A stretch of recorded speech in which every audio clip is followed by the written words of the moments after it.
Hello and welcome to Simudan, and welcome back to another Train Simulator World 2 video. Today I'm just going to run over a quick tutorial on the use of the Scenario Designer on Train Sim World 2.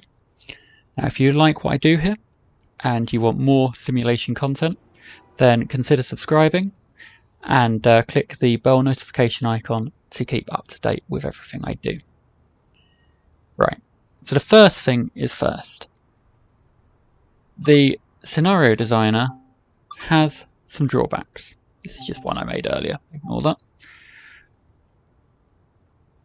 You can't write out a timetable, so you can only pick out a start time. So for example, I think the default is midday, so you start at midday, and then there's no and you've got to get to this station by this point, and so on and so forth. So you can't set yourself any challenge in that way. You can only program stops or station points. So you can't do any shunting, and you can't, for example, have it so that you have to stop halfway down a track. It's just not doable. You also can't have trains that are too long for platforms or various other places that they actually program in that you can stop at. Again, it depends on where you stand on this. Maybe that's a good thing, maybe that's a bad thing. But where I come from, you often have trains that are too long for a platform. For example, it's not shown on these routes, but sometimes you'll end up in a 12-car train. In fact, yes, it is. Berwick is included on this. Sometimes you can end up on a 12-car train at Berwick on the East Coast Way in reality, and you'll have an announcement say that you have to be in the front. I can't remember what it is. It might even be 6 coaches to leave the train. You can't have that sort of thing on this scenario editor. It's just not something that's doable.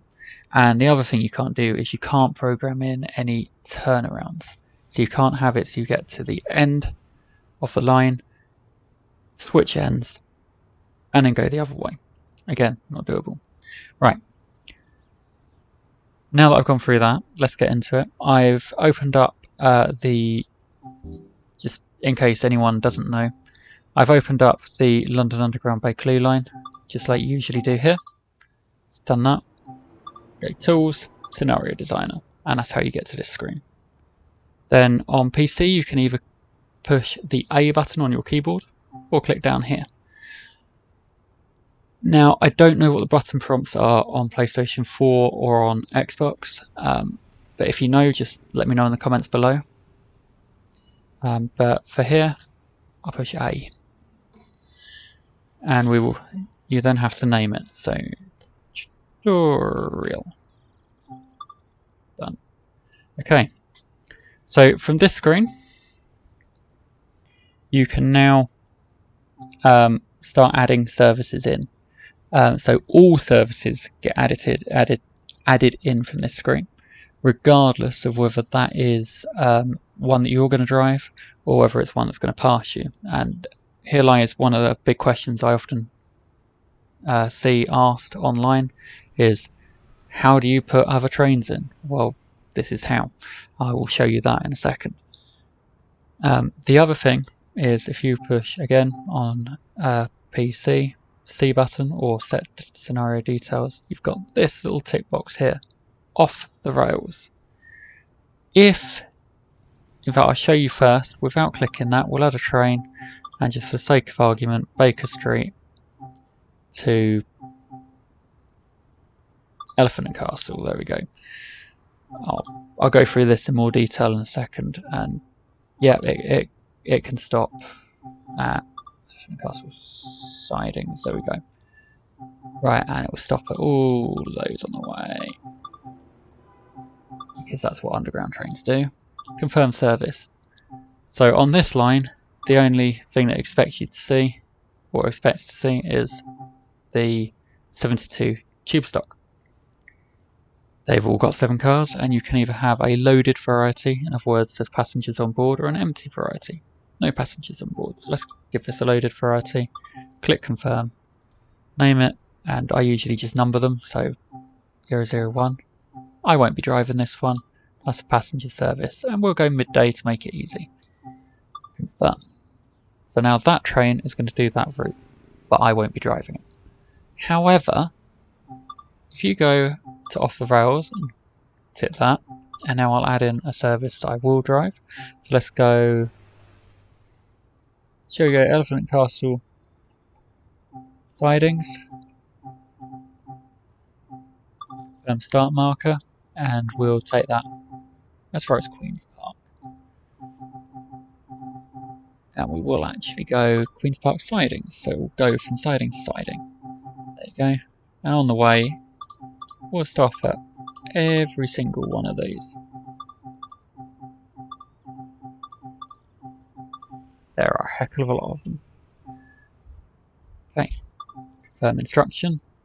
And now it would just give you a run through what you've got there. Confirm service. Now I've got more trains to pick from. So, for the sake of just being a bit silly with it, let's go for a class. No, let's not go for a class 66 because they are a freight train. Go back, and we'll take a 377. Of course, it's going to be empty. We'll call this 002. Now I'm going to have this as a player service. Now, if you check the passenger service, it will expect you to open your doors, let passengers on and off at every stop. If you don't check it, it will expect you to stop at everywhere you've programmed to stop, but won't expect you to open your doors, won't expect you, and it won't program passengers getting on and off. So let's tick that, because why wouldn't you? So there you go, now we've got that one programmed. So, and that's starting at midday. Now, let's add another service, and we'll give this one, I don't actually know which side's which. Lambeth? I can't remember where we're going. Let's go Lambeth. Yes, it's right up there. Can't remember which side's which. Let's call it platform 1 and hope for the best. No, that's the wrong one. Unfortunately, it takes me all the way back. So... no, actually, Lambeth platform 1 would be a good one to test out. That would be a good one to show you. If I can find it. Why can't I find it? It's all alphabetical. It's silly. Right, we'll do that. And that's going to Stonebridge Park. There we go. And there's the depot. Right. In fact, it doesn't matter what I do here. I'm just going to leave it. So it's doing those two things. Just running light. Confirm service. So you confirm your start marker. You confirm the route you want to take and the end marker, and that's all in this one tick box here, just to confuse you. And then you give the instructions of all the stations you want it to stop at. And then it will just give you this rundown. Just confirm service, you confirm that, it'll ask you what train you want to take. So we'll give this one a talent 2. So again, why not? So here I've got a reskin. This is one that I'm actually working on, it's work in progress. So this is what I've made in the livery editor. So anything you've made in the livery editor will appear here. Let's go red. Call it 003. For this one I'm going to start 5 minutes earlier than my train. Now, what that will do is cause this train to go nowhere. Because what the program's doing is it's waiting for 11:55 to come up. That's almost 24 hours away from when you started. It's not a player service. If I put this as a player service, this is a train I'd be driving because it's at an early time. There you go. So 11:55, that train's just going to sit there. And I can prove that because when I drive a train in a minute, we'll get stopped by a signal.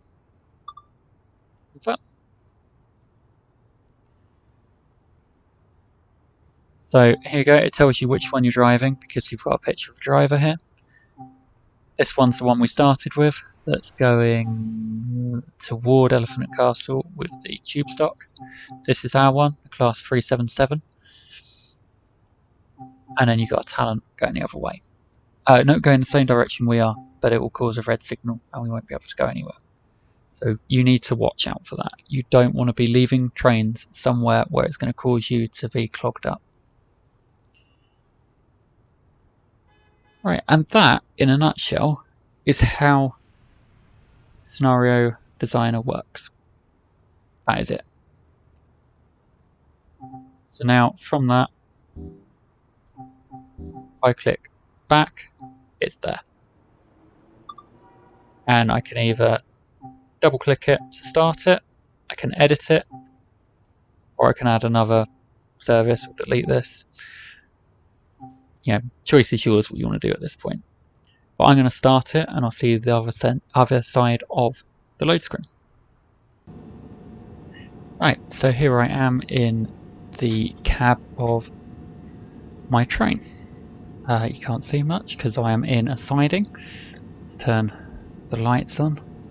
As you can see, I'm in the class 344 in a rather dingily lit train.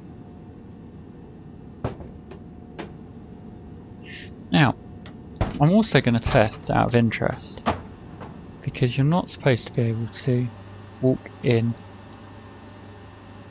tunnels. But you bring in a rather badly clipping train like this, you can start walking down the tunnels. But I wonder, I mean, why you'd really want to. There's not a lot down here, but there you go. There's one thing you can do. So if you want to start walking down the tunnels, bring in a train like this.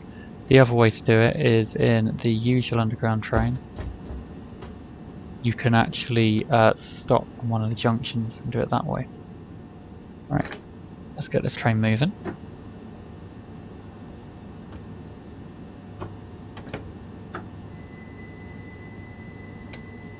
Grab some headlights. You can see it's just clipping straight through the train. This is one reason it's not advisable you actually do this. It just looks silly.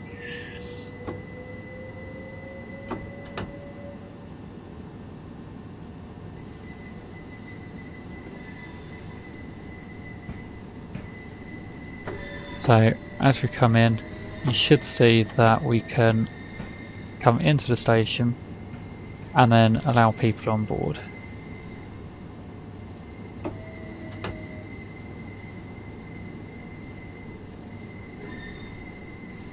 Not so clippy here, but I'd imagine once we get out the train you'll see a massive amount of clip. Also quite difficult to see where you're going.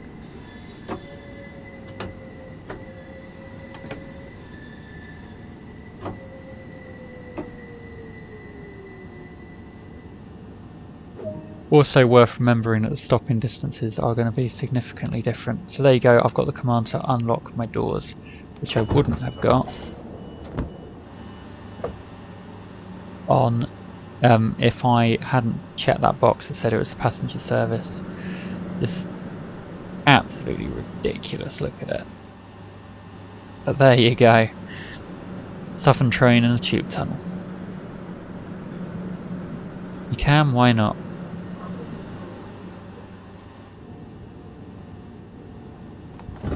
And people are getting on and off.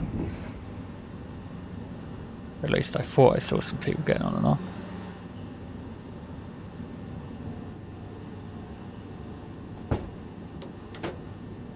Okay. There you go. Tell me to close doors. Right, so if we go onto the world map, you'll see, where is Lamb? There's my train that I told to go the opposite direction.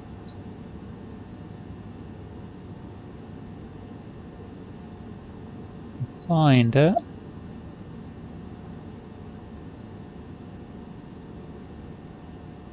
In fact, the train going this way seems to have disappeared altogether. Green signal. Green, green. Ah, there's the reds.